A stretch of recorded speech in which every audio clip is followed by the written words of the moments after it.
that's it. You can open that door. Okay.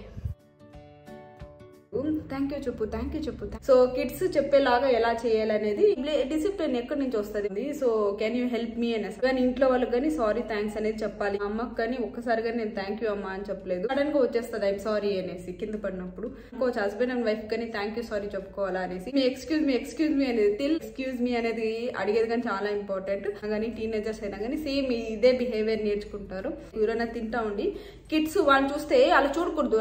మార్కెట్కి వెళ్ళేసరా compulsory ఎక్కడైనా coconut ఉంటే అది మాత్రం చూడొద్దు అని టాయ్స్ త్రో చేస్తా అంటూ. హలో ఎవ్రీవన్, అందరూ ఎలా ఉన్నారు? నేనైతే చాలా బాగున్నాను, మీరు బాగుండాలని కోరుకుంటూ వెల్కమ్ బ్యాక్ టు షర్మిసేస్.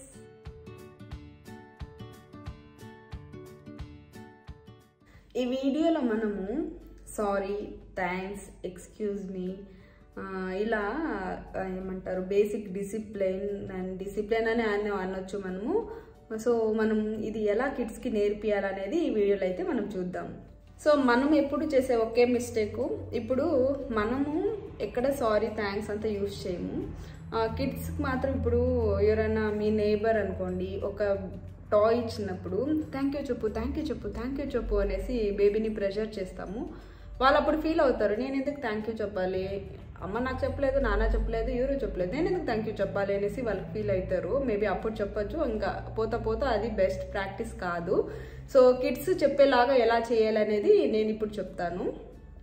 నార్మల్గా మేము ఇంట్లో ఎలా ఫాలో అవుతాం అనేది చెప్తాము, బట్ అది వాంటెడ్లీ ఫాలో అవుతలేదు మేము ముందు నుంచి. కానీ ఇది అంటే ఇంట్లో నార్మల్ ఇది. సో అది దానివల్ల నేర్చుకున్నాడు లక్కీ. అప్పుడు మాకు అనిపించింది ఓకే, అంటే నేను చెప్పినట్టు కిడ్స్ మనము చెప్పేదానికన్నా చేసేది చూసి నేర్చుకునేది ఎక్కువ. సో లక్కీకి కానీ we do say thanks and sorry అన్నిటికీ చెప్పాలి. హ్యాండ్ వాష్ చేస్తూ ఉన్నారు, లేదా ఇంకేమైనా ఏదైనా స్పూన్ ఎత్తుకుని తింటూ ఉంటారు. మనం సడన్గా దూరేసి పోయి హ్యాండ్ పెట్టేసి హ్యాండ్ వాష్ చేసేదో, లేదా సడన్గా వాళ్ళ ప్లేట్ నుంచి ఎత్తుకునేసేదో వాళ్ళకి డిసిప్లిన్ ఎక్కడి నుంచి వస్తుంది. మనం అలా చేసినప్పుడు వాళ్ళు కానీ నెక్స్ట్ టైం పోయి మధ్యలో ఎత్తుకుని తినేది సంథింగ్ అలా చేస్తారు.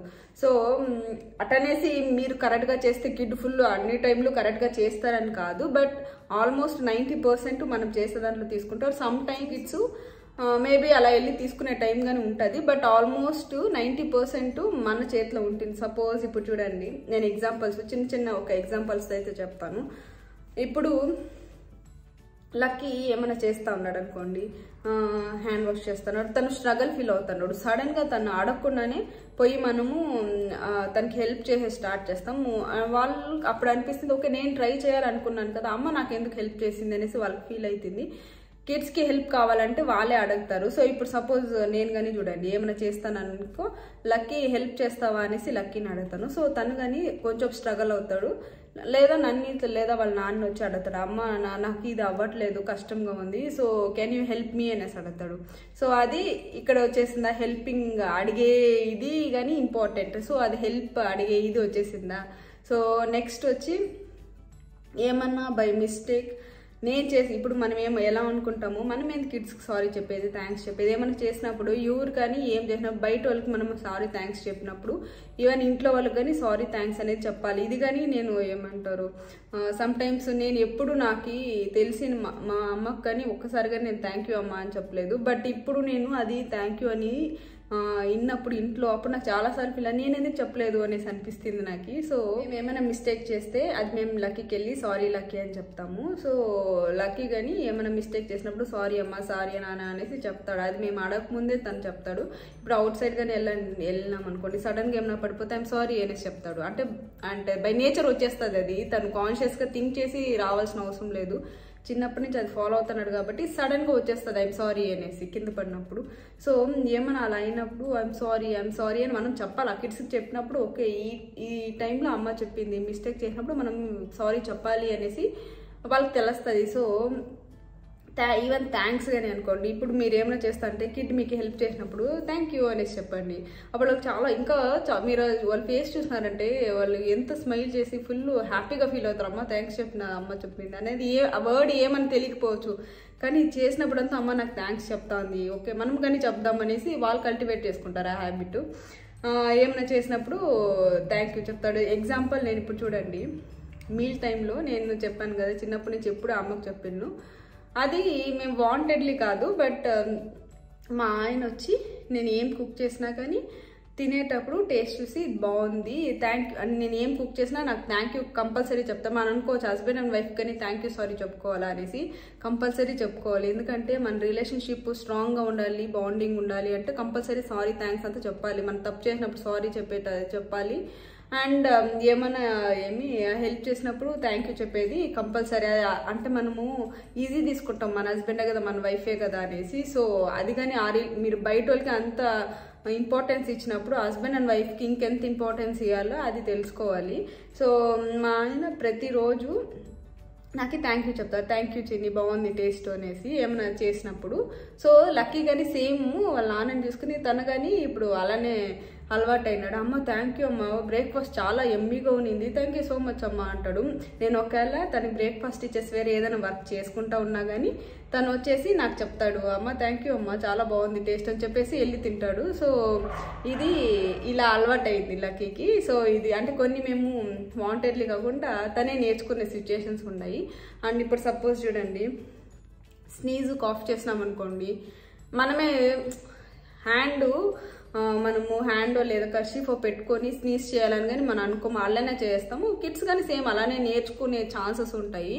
సో ఫస్ట్ నుంచి కానీ మేము హ్యాండ్ కర్చీఫ్ లేదా హ్యాండ్ పెట్టుకొని స్నీజ్ చేసినాక నెక్స్ట్ ఎక్స్క్యూజ్ మీ అనేసి అని చెప్తాము. సో అప్పుడు లక్కీ కానీ సేమ్ అంటే తనకి వాంటెడ్లీ థింక్ చేయకపోయినా వచ్చేస్తుంది. ఇలా సడన్గా స్నీజ్ కాఫ్ వస్తుంది అనేటప్పుడు చెయ్యి దగ్గరికి వెళ్ళిపోతుంది, తనకి చెయ్యిలా పెట్టేసి ఎక్స్క్యూజ్ మీ అని చెప్తాడు. సో ఈ చిన్న చిన్న డిసిప్లిన్ అంతా మనల్ని చూసే వాళ్ళు నేర్చుకుంటారు. తను ఇప్పుడు హ్యాండ్ వాష్ చేస్తున్నాడు అనుకోండి, నేను వెళ్ళేసి లక్కీ ఎక్స్క్యూజ్ మీ అనేసి అన్నప్పుడు తను కొంచెం జరుపుకుంటాడు. నేనేమైనా హ్యాండ్ వాష్ చేసినప్పుడు తను ఏమైనా బిన్న హ్యాండ్ వాష్ చేసుకోవాలంటే ఎక్స్క్యూజ్ మీ అమ్మ అంటాడు. నేను ఒకవేళ నేను వెయిట్ లక్కీ అంటే చెప్తూనే ఉంటాడు ఎక్స్క్యూజ్ మీ అనేది తిల్ వాళ్ళ స్పేస్ ఇచ్చే వరకు. అండ్ ఇప్పుడు నేను సైడ్కి వెళ్ళే వరకు చెప్తానే ఉంటాడు. సో హ్యాండ్ వాష్ చేసుకుని వెళ్ళిపోతాడు. సో ఎక్స్క్యూజ్ మీ అనేది అడిగేది కానీ చాలా ఇంపార్టెంట్.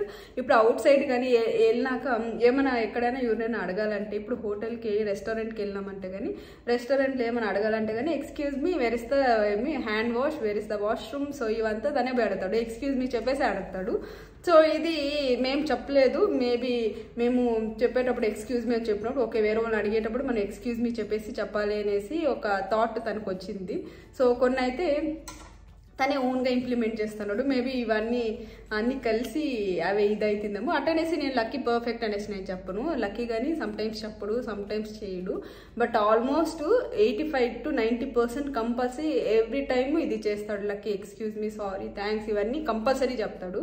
సో ఇది మనం డిసిప్లిన్ మనం కిడ్స్ ఉన్నప్పుడు నేర్పించేస్తే ఇది అట్టే పెరుగుతా పెద్దోళ్ళైనా కానీ వాళ్ళు ఏమైనా అడల్ట్హుడ్కి వెళ్ళినా కానీ టీనేజర్స్ అయినా కానీ సేమ్ ఇదే బిహేవియర్ నేర్చుకుంటారు. అండ్ ఇంకొకటి మెయిన్ ఒకటి నేను చెప్పాలనుకుంటున్నాను, కిడ్స్కి ఏమైనా ఇస్తాము, మనం ఏం చేస్తాము, కిడ్స్కి ఫుడ్ ఇచ్చేసి వాళ్ళు చూస్తూ కూర్చుంటాం తింటా ఉన్నారా లేదా అనేసి. అదే మనము ఎవరైనా కిడ్స్ బయట అంటే వేరే ఎవరైనా తింటా ఉండి కిడ్స్ వాళ్ళు చూస్తే అలా చూడకూడదు అనేసి వాళ్ళని రిస్ట్రిక్ట్ చేస్తాము. సో మనం చేసిందే కదా వాళ్ళు చేసిందే, అది మనం ఎందుకు వాళ్ళ షూలో మనం అర్థం చేసుకోవట్లేదు. మనము మేబీ అంటే కిడ్ తింటా ఉన్నారా లేదా, ఎలా తింటానని చూస్తానికి అబ్జర్వ్ చేసేదని కూర్చుంటాము, వాళ్ళు సేమ్ అలానే అబ్జర్వ్ చేస్తూ ఉన్నారు వాళ్ళని. సో ఎవ్రీ టైము మనము వాళ్ళు ఏమైనా చేసినప్పుడు ప్రతిదానికి ఒక మీనింగ్ ఉంటుంది. మనం థింక్ చేయాలి, ఓకే మనం ఇది చేసినామా, వీళ్ళు ఎక్కడి నుంచి నేర్చుకున్నారు, అండ్ దీన్ని ఎలా మళ్ళీ మనం ఇది చేయాలని. సడన్గా మనం చేయొద్దు అని చెప్తే కిడ్కి ఎక్కువ చేస్తారు. ఇప్పుడు చూడండి, సపోజ్ మీరు మనమే చెప్పండి, ఇప్పుడు ఎవరైనా వచ్చి సరే నువ్వు ఇప్పుడు మార్కెట్కి వెళ్ళేసరా, కంపల్సరీ ఎక్కడైనా కోకోనట్ ఉంటే అది మాత్రం చూడొద్దు అనేసి చెప్పేసి పంపించండి ఓకేనా మార్కెట్కి. సో వాళ్ళు మార్కెట్లో ఎన్ని వెజిటేబుల్స్ ఫ్రూట్స్ అవన్నీ వదిలేసి ఆ కోకోనట్ పైకే పోతాయి, కోకోనట్ మాత్రం చూడొద్దు అన్నారు కదా. ఆ మైండ్లో ఆ నెగిటివిటీనే ఎక్కువ ఆలోచిస్తుంది, ఈ పాజిటివ్ అంతా వదిలేసి. సో మనం ఎప్పుడు ఏ కిడ్కి చేయొద్దు అంటే వాళ్ళకి ఇంకా ఎక్కువ చేయాలనిపిస్తుంది. మనం చెప్పేదానికి మనం అంటాం కదా ఆపోజిట్గా చేస్తారనేసి. సో నువ్వు చేయొద్దు అంటే వాళ్ళకి అది క్యూరియాసిటీ పెరిగిపోయి ఎక్కువ చేస్తారు వాళ్ళు. సో మనం దీన్ని ఓవర్కమ్ ఎలా అవ్వాలంటే చేయొద్దు అని చెప్పేదానికైనా ఏం చేయాలి అనేసి చెప్పేది ఇంపార్టెంట్. ఇప్పుడు సపోజ్ తను ఏమైనా త్రో చేస్తాను టాయ్స్ త్రో చేస్తావు అంటే ఓ నీకు త్రోయింగ్ అంత ఇష్టం అమ్మ చాలా బాగా త్రో చేస్తున్నావు బాల్ ఎత్తుకొని త్రో చెయ్యి అనేసి బాల్ ఇచ్చేయాలి అది చెయ్యొద్దు అని చెప్పకుండా మనము వాళ్ళని షిఫ్ట్ చేస్తాను అంటే ఆ ఇంట్రెస్ట్ మంచిదే త్రో చేసేది మంచిదే కాకపోతే తను త్రో చేసే టాయ్ మంచిది కాదు దాన్ని త్రో చేయకూడదు సో బాల్కి షిఫ్ట్ చేసినప్పుడు వాళ్ళకి ఓకే మనకు త్రోయింగ్ ఇష్టం బాల్ త్రో చేయాలని తెలుస్తుంది అండ్ ఇంకోటి నేను ఒక చెప్పాలనుకుంటున్నాను కిడ్స్కి ఏమైనా ఫుడ్ ఇచ్చినాం అనుకోండి స్నాక్స్ సమ్ టైమ్స్ వితౌట్ వాళ్ళ పర్మిషన్ వాళ్ళ ప్లేట్లో నుంచి మనం ఎత్తుకుని మనం తింటాం లేదా ఎత్తుకునేది అలా ఎత్తుకుని వేరే వాళ్ళకి చేస్తాము ఇమాజిన్ ఇప్పుడు మీరేమైనా రెస్టారెంట్కి వెళ్ళిండారు ఎవరు లేదు మీరు ఒక్కరే తింటా ఉన్నారు మీరు తింటా ఉన్నప్పుడు ఒక పర్సన్ వచ్చి మీ పర్మిషన్ లేకుండా మీ ప్లేట్లోంచి ఎత్తుకుని తింటే మీకు ఎలా ఫీల్ అవుతుంది అనేసి కిడ్కి సేమ్ అలానే ఫీల్ అవుతుంది కదా మీరు అర్థం చేసుకోవాలి ఇది అంటే లాజిక్గా ఆలోచించండి సో ఇప్పుడు వాళ్ళు తినేటప్పుడు మనము వాళ్ళకనేసి ఇచ్చినప్పుడు వితౌట్ పర్మిషన్ మనం కానీ తీసుకోకూడదు అది మనం ఈజీగా తీసుకోకూడదు మన కిడ్డే కదా అని వేరే వాళ్ళు మనం ఫాలో అయినప్పుడు కిడ్ దగ్గర కానీ అలానే ఫాలో అవ్వాలి సో ఇప్పుడు లక్కీ ప్లేట్లో ఇచ్చేసినాక నేను లక్కీని అడుగుతాను లక్కీ నాకు ఒకటి ఇస్తావా లేదా లక్కీ నువ్వు నాతో షేర్ చేస్తావా లేదా నేను ఒకటి ఎత్తుకునేదా అనేసి లక్కీని అడుగుతాను నేను వితౌట్ పర్మిషన్ మేమిద్దరూ తన లక్కీ ప్లేటు మేము టచ్ చేయము తను అడగకుండా మేము తినచ్చా వద్దా అనేసి సో ఇప్పుడు కానీ మేము తినేటప్పుడు కానీ లక్కీ వచ్చి అడుగుతాడు అమ్మ నాకు ఒకటి ఇస్తావా అమ్మ నాతో షేర్ చేస్తావా సో ఇది అడుగుతాడు ఈ ఇంట్రెస్ట్ ఏముందో సేమ్ అలానే పోతుంది ఓకే నేను అంటే విత్ పర్మిషన్ ఎవరినైనా కానీ పర్మిషన్ అడిగి తీసుకునేది అలవాటు అవుతుంది సో మనము ఈ బేసిక్ మనం ఏమంటాము ఈ డిసిప్లిన్ కానీ ఏది కానీ మనం ఇంట్లో ఫాలో అయితే కిడ్స్కి చెప్పాల్సిన అవసరం లేదు వాళ్ళకే వచ్చేస్తుంది సో ఈ సారీ థ్యాంక్స్ చెప్పేది ఎక్స్క్యూజ్ మీ చెప్పేది ఇవంతా మనం ఇంట్లో నేర్పియాలా స్కూల్లో నేర్పిస్తారు లేదా వేరే వాళ్ళు నేర్పిస్తారు లేదా కిడ్స్ మనము చెప్పు అనేసి వాళ్ళని ప్రెషరైజ్ చేసి చెప్పించేది కాకూడదు మనం ఇంట్లో ఫాలో అయినామంటే మనం వాళ్ళకి చెప్పకుండానే వాళ్ళు ఫాలో అవుతారు అండ్ ఇంకోటి ఏమంటే హస్బెండ్ అండ్ వైఫ్ ఉన్నా కానీ లేదా అమ్మ నాన్న కానీ అత్త మామ కానీ ఎవరున్నా కానీ సిబ్లింగ్స్ ఉన్నా కానీ ఏమైనా చేసినప్పుడు థ్యాంక్ యూ చెప్పాలి సారీ నా ఎగ్జాంపుల్ నేను షేర్ చేసుకుంటాను అంటే చిన్నప్పటి నుంచి సిస్టర్ బ్రదర్కి అమ్మ నాన్నకంతా సారీ థ్యాంక్స్ ఎప్పుడు చెప్పిందే లేదు నాకు ఇది కానీ నువ్వు బట్ ఇది ఫాలో అయినాక ఇప్పుడు మా ఆయన ఏమైనా కుక్ చేసి లేదా మా ఆయన ఏమైనా చేసిన అంటే థ్యాంక్ యూ చెప్తాను నేను కానీ చెప్తాను థ్యాంక్ యూ మనము వాళ్ళు చేసిన దానికి గ్రేట్ఫుల్గా ఉండాలి సమ్ టైమ్స్ హౌస్ వైఫ్స్ కానీ లేదా ఇంట్లో వర్క్ చేసే ఏదైనా కానీ వాళ్ళకి వర్క్ చేసి స్ట్రెస్ అయిపోరు వాళ్ళు అంటే ఏమంటారు మనం నోటీస్ చేయట్లేదు అనేసి స్ట్రెస్ అవుతారు ఇప్పుడు చూడండి ఎంత వర్క్ అయినా చేయని ఫుల్ చాలా వర్క్ చేయని మీరు ఒకసారి పోయి థ్యాంక్ యూ నాకు ఇది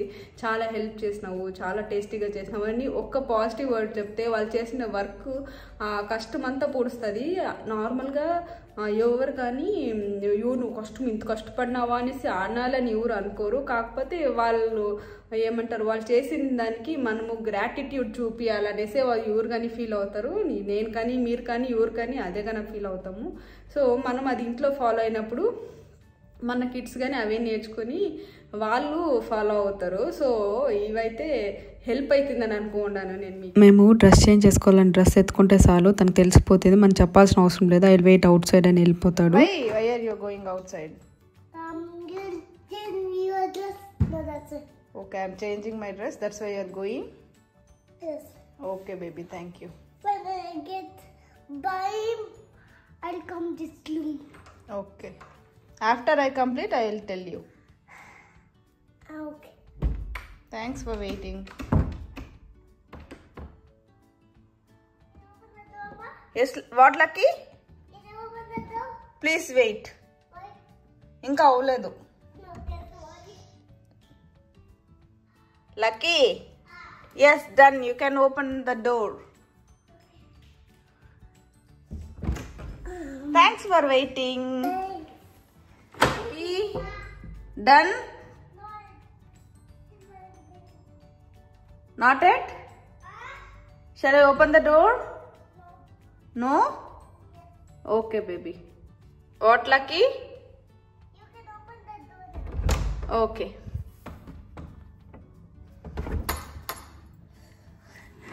వేసుకునేసినావా డ్రెస్ Yes. లాస్ట్ వీడియోలో చెప్పాను కదా ఇండిపెండెంట్గా వాళ్ళు టైం స్పెండ్ చేయాలని ఇక్కడికి వచ్చి లక్కీ బుక్ రీడ్ చేస్తున్నాడు ఇది 1 hour అయింది తను వెళ్ళి గుడ్ మార్నింగ్ నేను అప్లై చేస్తాను. కలరింగ్ చేస్తున్నావా? చూడు కలర్ చేసేసి చూపిస్తాను. ఇక్కడ చూడండి లక్కీ నిద్రలేసాడు, మేము యోగా చేస్తున్నాము. సో తన పేస్లో తను వెళ్ళి కూర్చుని కలరింగ్ చేసుకుంటున్నాడు. అంటే అవైలబిలిటీలో పెట్టాలా మనం వాళ్ళకి ఏం కావాలనేది. సో ఇదే హ్యాబిట్ లాగా అయితే మారుతుంది. మార్నింగ్స్ కిడ్స్ని ఇలా చూసేది ఎంత బాగుంటుంది కదా. ఈ వీడియో నచ్చిందా? నచ్చింటే లైక్ చేయండి, షేర్ చేయండి, కమెంట్ చేయండి. ఎవరికైనా హెల్ప్ అవుతుందంటే షేర్ చేసేది మర్చిపోకండి. అలాగే సబ్స్క్రైబ్ చేసుకోండి. మళ్ళీ మంచి వీడియోతో మీ ముందు ఉంటాను. Stay happy, be kind to everyone. Bye guys.